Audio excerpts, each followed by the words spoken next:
salespeople, by the way, do this. Oh, it's been sitting there for so long, I'm not going to call them again. I called them 6 months ago. I'm afraid I'm going to annoy them. Right. When in fact, they tried to reach out 3 times, not the 15 that it takes. Welcome back to another episode of the Revenue Reimagined podcast. I am designated as Dale's EA today, but still the boss. And we have with us today Richard Harris, who is a man who needs absolutely no introduction, founder of the Harris Consulting Group, co-founder of Surf and Sales, host of the Surf and Sales podcast, and an all-out sales legend. Richard, welcome to the show, man. Thanks, man. I appreciate it. I have to do my shameless plug of author of the new book, Seller's Journey. So I don't mind being that guy who shamelessly be that guy. Shit. Shame on me for not doing it. Exactly. That's all right. That's all right. Well, that's why you're an assistant. Yeah, so. Exactly. Fair point. Richard, so I'm in the process of book writing as well. Are you a writer or are you an author? I think. Well, I think it's both. I think because you're like me, Dale. Like we write a lot, right? Whether it's blog posts, LinkedIn, stuff like that. So we definitely are writers. I think once you put a book out, you can claim you're an author. Okay. Like that's I assume that's the legal definition. I don't know. Cool. So Richard, first time we've met in person, but you've been doing like the consulting world sales stuff before it was even cool, like way before it was cool. So tell us a bit about why you decided I'm going to jump in, I'm going to start my own consulting group, I'm going to start building my business. What's that origin story where you're I can't stand working for other people? Well, I think that's always been a challenge of mine, not playing nicely in the sandbox with others. I was always the loud complainer, and I wasn't good at how to navigate the internal politics of stuff. Right. And I lacked the patience for it. So all that being said, I don't think I learned that until after I became a consultant. How I became a consultant though is very different. I got fired. I got let go. That's the funny story. The true story is I was working for a very cool company, called Mashery, and they were about to go through an acquisition through Intel. And, at that point I was running sales ops, and Intel didn't need another sales ops leader, and Mashery, the founder, Oren and Rock, who was my VP of sales, they really hugged me out the door. They gave me a nice package, a lot of, several months of salary, several months of insurance, and that gave me some runway, which is, back then, this is 2011 and 12. That was shocking to me, right? I was so used to if someone got let go, you might give them 2 weeks severance, right? So anyway, so I think that's part of the journey. And then, I was interviewing like crazy, and I was getting to a third and fourth interview, and I just wasn't closing it. And I was super frustrated. And then all of a sudden, someone I'd spoken to a year before asked me if I would, help them. And I'm like, sure. So I had this client, right? And I was going to Austin for a month. And then my first week flying back, I sat down on a plane, sat next to this guy. And I remember vividly jeans and suede shoes, legit. And I'm like, this guy's got to be a startup guy, and he's got to be a family man, because nobody leaves Austin on a Friday unless you have family. Turns out that was Nick Mehta from Gainsight. Nick had Gainsight had 12 employees. And so all of a sudden I had this second client, we started talking on the plane. We had this great conversation. We got shushed by the flight attendant twice because we were just being loud, but we weren't drinking. We were just having a great conversation and asking me what I do. And all of a sudden here I am with a freaking Yahoo email address. And, I wasn't even cool. I wasn't even cool enough to have Gmail at that point. And I had 2 clients. I had 2 30-day clients, and I was making in 60 days what I would make in 6 months. And, I was like, it can't be this easy. So I called John Barrows and got his advice. And he's like, I get this call all the time, Richard, and I know you can do this. It doesn't happen the way it's happening for you, but you could do this, and there's plenty of business out there. And so that was the kick in the pants I needed. I took, at that point, $5,000, because that's what it took, and built what I call a validation website, right? That just sort of shows that I exist. I all of a sudden had 2 customers I could reference, right? And one customer got the next, and I was off to the races and have never looked back, so it was not a conscious choice by me. It was very serendipitous, and the world sort of said, you should do it this way. It's so interesting to me because, like, how many years later are we here now? 11 or 12. So over a decade, and one of the original folks who got into what we'll just label fractional work or consulting. And now it's like everyone wants to be fractional, right? Everyone wants to be a consultant. Like, it's just, oh, it's not working out here. I'll go be a consultant. How have you seen it change over the years? And has it changed in your perception? Yeah, it definitely has. Certain things have changed, certain things have not, right? The pains are still the same. You're not hitting revenue targets because the revenue targets are too high. Nobody's teaching the reps how to have the soft skills and conversational skills of, managing a conversation. How do you talk to procurement? How do you, prospecting has probably changed the most in the last 10 years. Yeah. From an execution perspective. So all the pains are there. The fractional stuff is interesting. Because I think a lot of people have gone fractional because they lost their job, and then they had one or two people who said they would pay them, which is fine. Like, I love this. Like, I'm glad people can support their livelihood. What so many people don't understand, and which is what I saw over the last 10 years, is you're good for about 6 months. And then what happens? You're good when you work your network, right? And then the good ones know how to hustle and grind and build it out and make it happen. Others don't. And then they also don't like the insecurity of it. They don't like, where's my next deal coming from? Like, when I started, it took my wife both of us, about 2 years to realize there's always another deal coming. Right. So that, and again, it's hard. It's hard. I've been super fortunate and lucky that, most of my business is inbound and always has been. It has certainly downshifted in the last year, but it's downshifted for everybody, from everybody I know, John, Scott, everybody, KG, Kevin Gaither. So, it certainly is downshifted, and it's finally picking back up, but that is the role of the fractional stuff is. And I think when the economy does finally turn, which I still think is not going to be till next year, all these fractional people are going to go back to real jobs because they want job security. Health insurance is a big deal. Like, you think you're making $100 grand as a fractional or 200 grand as a fractional, yet all of a sudden you're paying $36,000 out of pocket for your family of four for health insurance, when in fact, that was not the case back in when you had a full-time job. So, I love it. I think it's going to make the salespeople and anybody, I would say marketing leaders, salespeople, anybody who's had to go and do some fractional work and done well, and then decides to go back to, a traditional W-2, I think they're going to be so much better because they will have gotten so much more unique, specialized experience. Right. I think that's going to be, if they really do the work, like what we're seeing is just so many people like pretending to do some work and not really actually getting the work done, which is why they're pushing back into full time. I saw Scott post something about a lot of people that are going back into full time after doing fractional are actually having a hard time getting jobs because people don't want to hire the fractional leader back to a full time job because they think they're going to leave again. Yeah.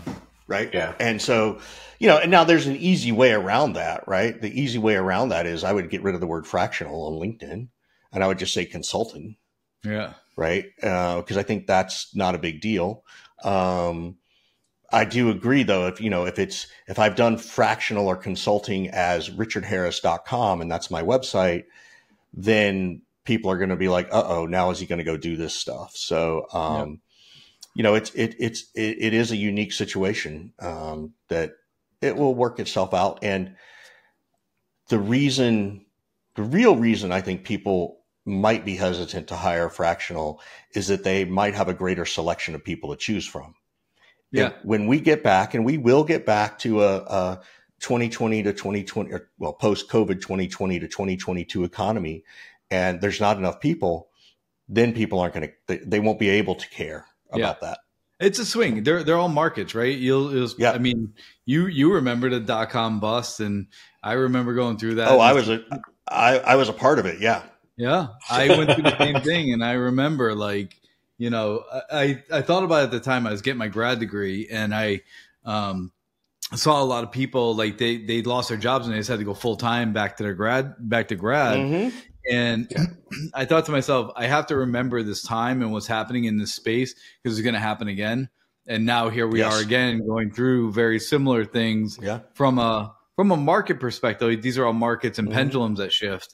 What challenges become opportunities, right? So, So I can tell you a story. So 2007, 2008, right? I'm old enough to have been there in the real world. And this is actually how I met Scott Leese. I was a VP of sales. Yeah, exactly. Exactly. I know. He keeps riding my coattails, and it's so frustrating. He's so heavy. I'm getting tired. But you know, I was a VP of sales, running a sales team, running sales managers, sales leaders beneath me, and then a sales team beneath them. Lost my job because of 2008. 2008, we just had a baby. We bought a house. The day we closed on our house is the day the loans locked up for 2008, right? Literally that day. And then in November of that year, I got laid off. Yeah. And so I was freaking out. I was 39, thinking I'm old. Who's going to hire me? Right. And I took a very hard look and decided to call one of the reps I knew to see if they knew anything. Someone I had trained and hired. I was like, it's very hard for a VP of sales to call an old rep. And at least for me, it was like, as a Gen Xer, who doesn't like to ask for help. If he knew anybody, he said, you should talk to this guy, Scott Leese. He's got something going on. I went from making, 180 grand, full benefits and everything, to a $50,000 base with no insurance. Right. And Scott's a shark. And so that was from that was not Scott's fault, in all fairness. That was the business he was running, and the founder of that company was unique, to say the least. But I interviewed with Scott like in November or December. I got laid off in November, interviewed with Scott like the first week of December, started the first week of January. And I was just so relieved I was not going to have a big gap in my job history. Right. I was like, oh, well, it's no big deal. Like, well, what happened? Oh, you left in November. I got a new job in January. That's an easy story to tell. Right. And in 2008, you were talking to people who were in 2009, they were unemployed for 6 months, a year, 18 months. And I was so afraid of that, because the longer I went, the more scared I was going to be. I was going to be seen as a dinosaur. So I do owe a lot to Scott, and it's turned into a great friendship and business partnership too. But that's part of the origin story. Like, sometimes you got to take a big old piece of humble pie and eat it, and sometimes you got to take something that's so beneath your skill set because you still have to provide. And I think that was a big turning point for me, and just in my life and career. So. Yeah, it's so funny to look at how all of our careers have changed, how we all got into, so Dale got me into, what I'll call fractional work after I love telling the story. I got a job that he didn't. But the funny part is he dodged the bullet. Right. But when I was done, he's like, dude, why are you putting yourself through this over and over and over again? He's like, you're out of your mind. And I was petrified, Richard, petrified to go out on my own. Me too. And similar to a lot of things you spoke about, sure, I have a network that I could get the first gig, but where's the next gig and the next gig and the next gig and the go-to? And knock on the wood desk, we've been, in my opinion, blessed beyond belief. There could always be more, but we've been very fortunate. And you're right, the next gig is always around the corner. But I think founders have really funny. Scott Leese is texting me. Founders have really interesting expectations of fractional leaders. And we have a lot of founders that listen to the show. Let me poke on that for a second. I want you to. Yeah, this is how I interpret what you said. Founders want to hire fractional people because it's cheaper than hiring someone full-time. And you agree that it's going to be a fractional role, but the founder still wants full-time access and work. They still expect that about 40 covers hours it, sir. a week. That's So, and it's like, how do you set those expectations? And for the founders that are listening, how do they understand what that balance is and what you're getting? Because it's not and like I have it happening right now, a founder who will remain nameless, but we're in audit stage, right? And even in audit stage, it's like, well, how about you join this call? And what are your thoughts on this? And what about this? You're not paying me for this. People buy from people. That's why companies who invest in meaningful connections win. The best part, gifting doesn't have to be expensive to drive results, just thoughtful.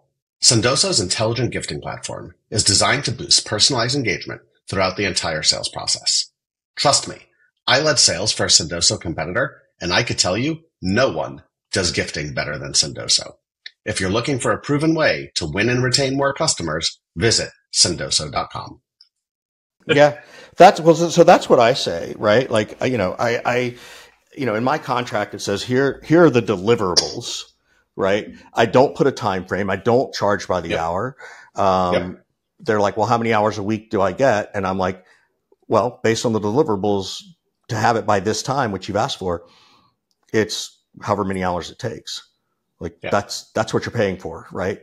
And then you have to now, again, in the context of what the founder's asking you, you have to be very direct with them and say, hey, that's not something we've agreed upon. That's part of what you want me to train you on, right? And so that becomes the challenge there, right? Is that you have to just tell them, say, hey, if you want to start asking me to do these things, let's have a business conversation about it.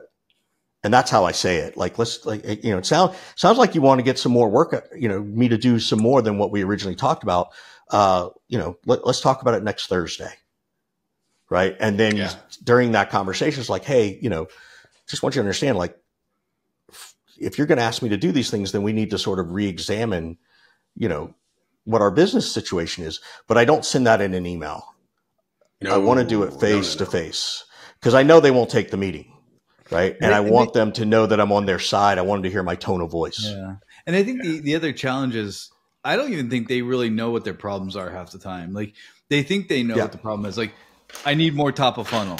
You and the rest of God. 10,000 people there trying to get top of funnel. I hear this every month, and I'm having this challenge with 2 clients right now, specifically. So I agree with you. I've had 2 people come to me in April and May saying they want more prospecting. And I said, that's not your problem. And they said, what do you mean? And I said, your problem is that you're not closing enough and you're not converting what's already in the pipeline. And lo and behold, it took them forever to get the deal signed. Now it's June and they're like, well, we don't want the prospecting training to interrupt our closing. And I'm like, isn't that what I fucking told you 2 months ago? And it worked, it is what it is. I'm like, look, if you want me to do this, I'll do it. I mean, I'm not going to turn down, if it's the right fit and I can help them, I'm not going to turn down a contract, but that's the challenge that I see. This is a true story. We had a founder in a company that we were working with, like, we need more top of funnel. We went in there, they had, I don't know, 400 leads in HubSpot, not touched. We're like, okay, let's start with the 400 that you already have in here that you haven't touched. And then as Adam dug in a little bit more, it's like, okay, they have 178 workflows that are overwriting each other. So like the leads would just come in and like go into like oblivion. Like they wouldn't be assigned to anybody because they were assigned to everybody. Yes. I mean that, and that's a standard problem, right? Because it's, salespeople, by the way, do this. Oh, it's been sitting there for so long. I'm not going to call them again. I called them 6 months ago. I'm afraid I'm going to annoy them.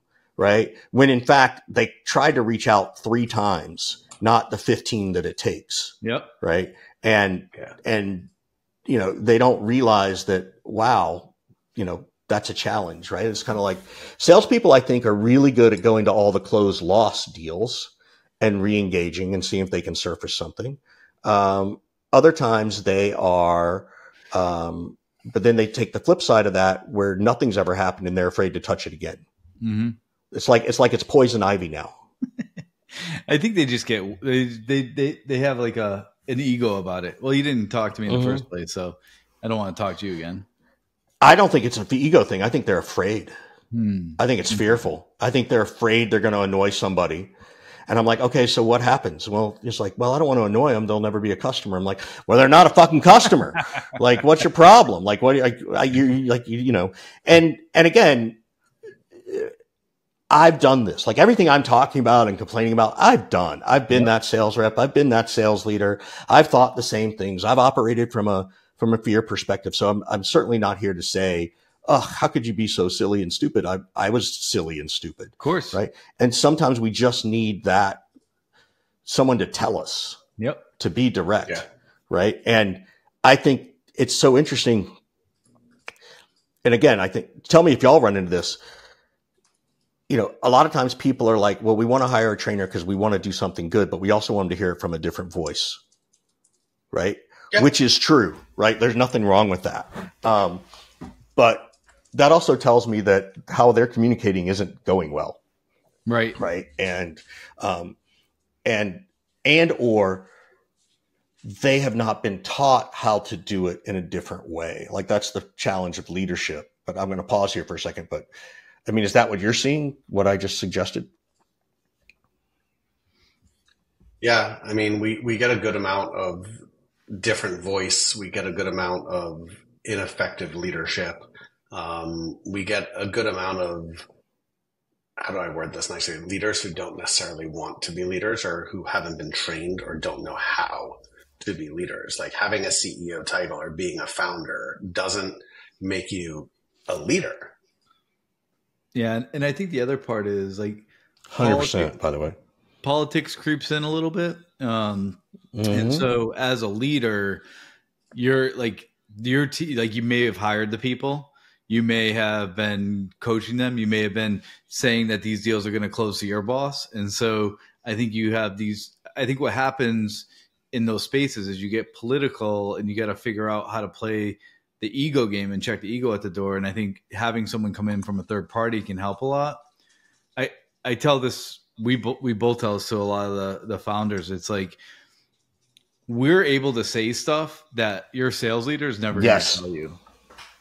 Yeah. Like, sorry, go ahead. Yeah. You could just be like, look at this. Is what you have to do. You're able to say stuff. Yeah. Yeah. You could just say it without having like, I agree. The fear of kickback.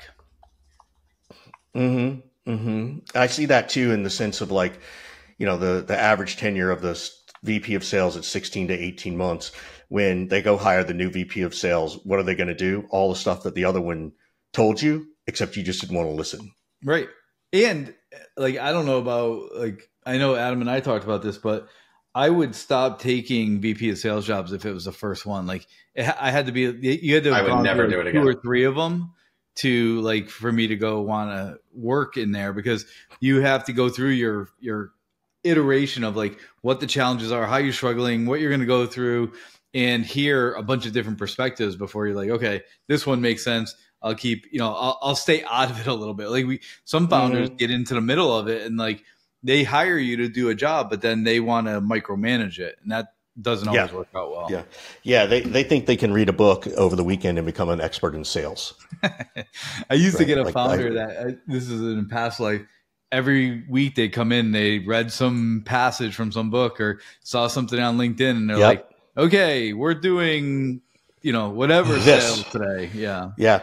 Yeah. I had a founder once who pivoted the product and didn't realize that he literally just wiped out the entire pipeline and we're going to have no revenue.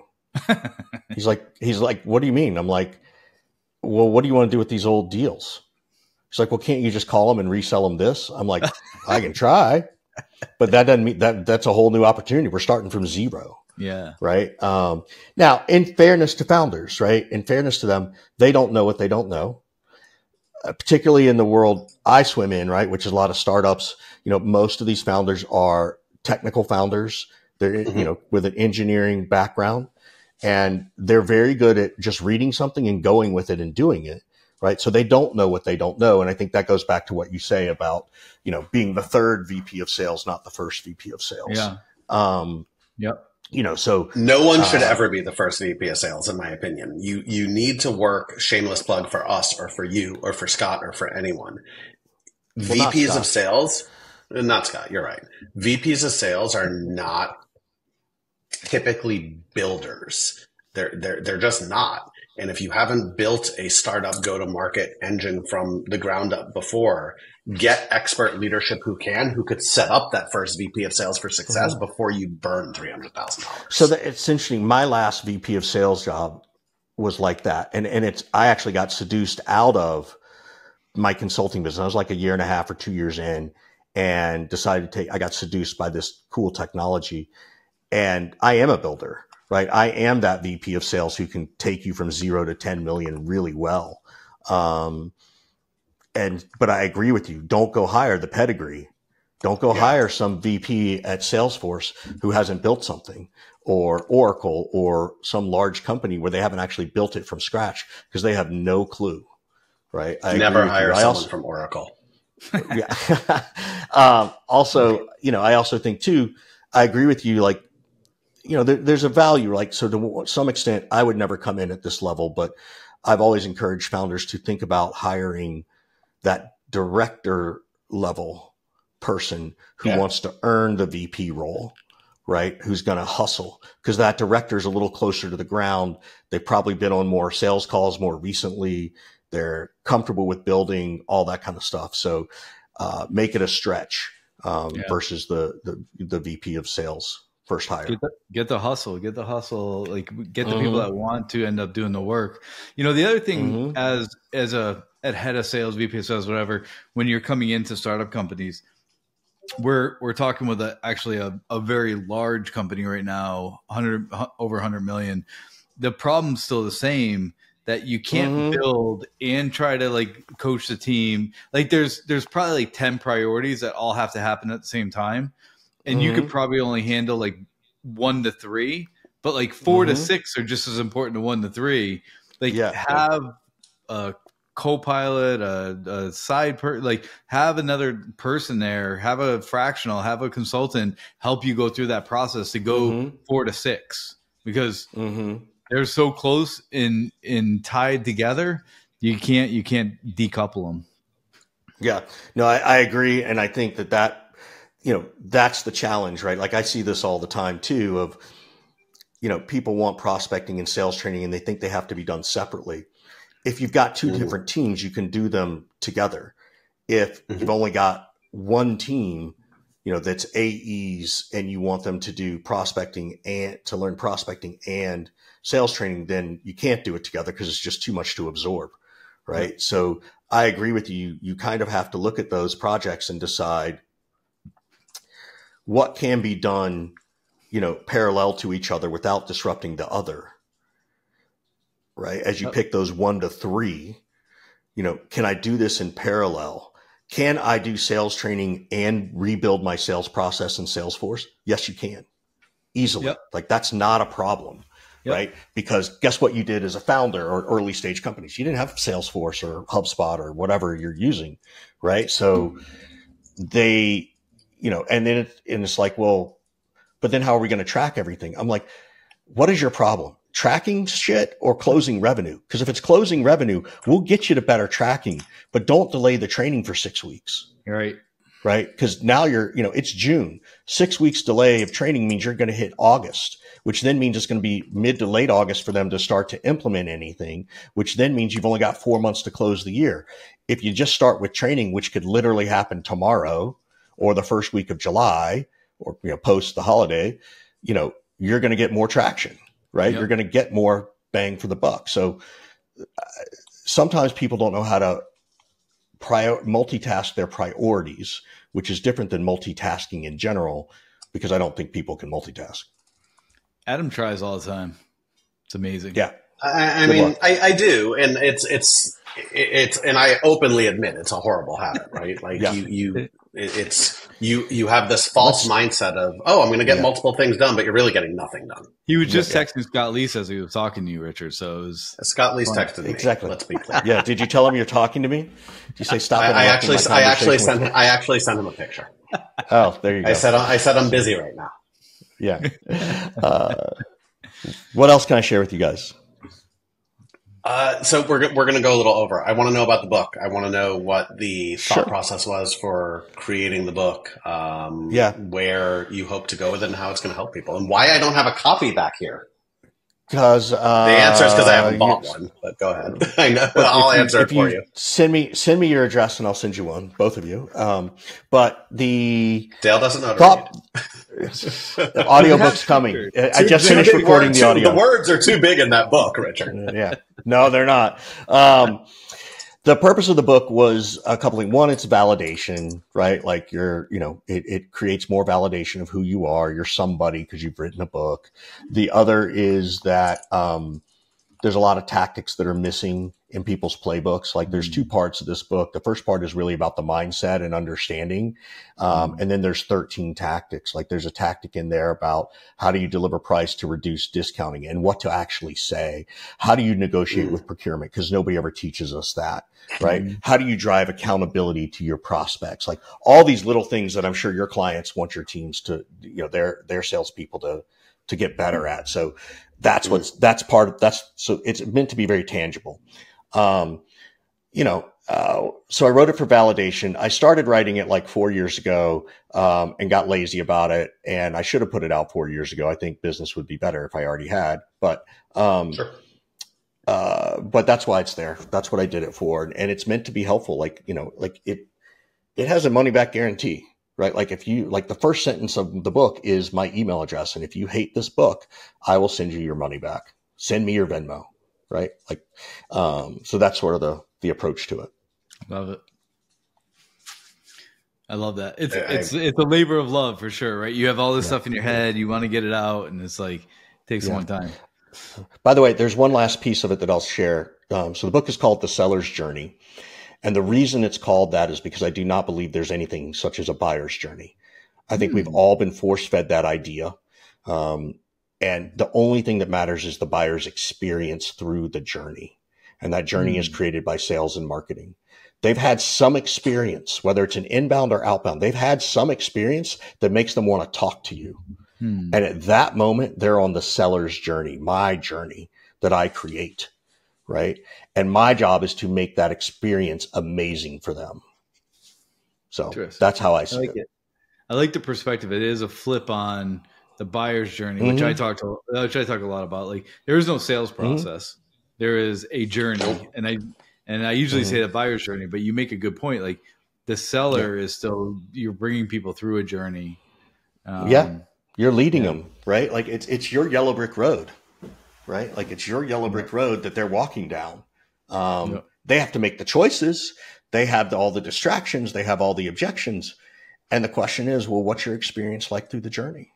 And are they willing to continue? So that's a good one. All right, let's dive into some rapid fire before we wrap it up. The rules here, 10 words or less, or else Dale jumps through the computer at you, and you definitely don't want that because that would be bad. Richard, you're advising a startup. Where do you start first, marketing or sales? Messaging, and you can define that as sales or marketing. It's up to you. Great answer. What's the first app you check when you wake up in the morning?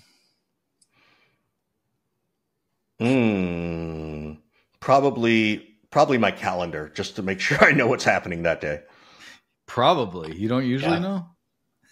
Sometimes I look at the news. Like if it's really early, I might look at the news. Okay.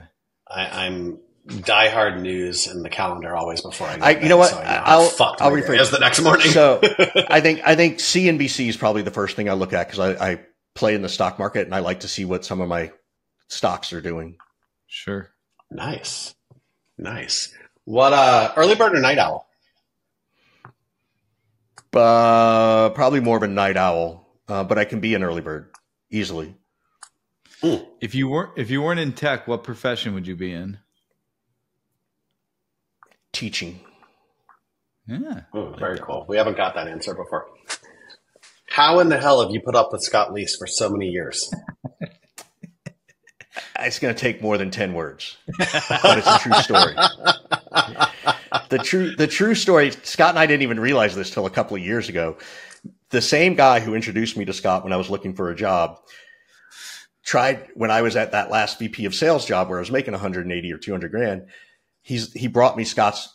I don't remember this. He brought me Scott's resume and said, I think you should hire this guy or interview him. And I looked at Scott's, apparently I looked at his resume like, guy's got no sales experience. I'm not hiring him.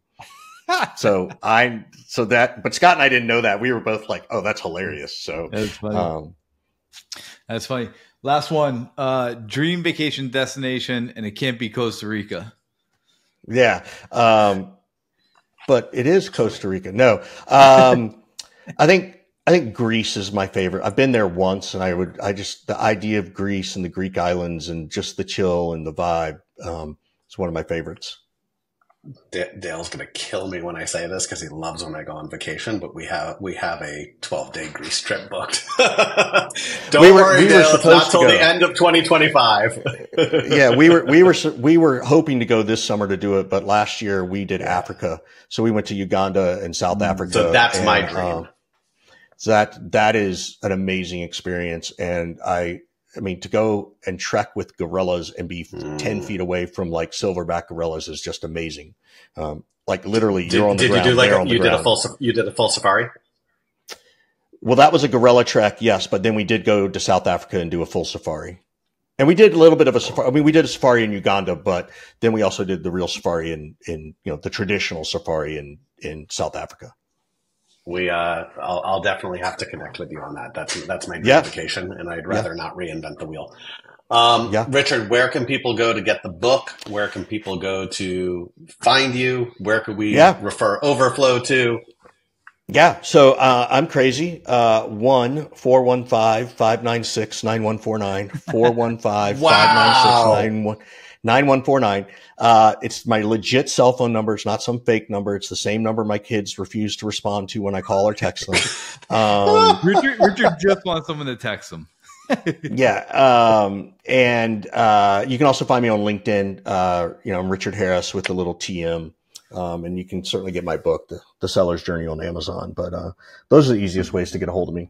So, and just my only request is to just say, hey, if you're going to call me, which I will gladly take, maybe text me ahead of time to say, hey, I heard you on Revenue Reimagined with Adam and Dale, just so I know who's calling or texting me.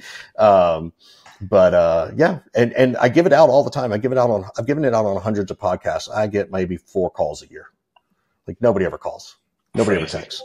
Yeah. Crazy. Richard, thanks for joining, man. I appreciate it. Thank you guys. Sir. I really appreciate it. Dale, it's a pleasure to finally meet you. Yes. Oh, it's not. You get the good side.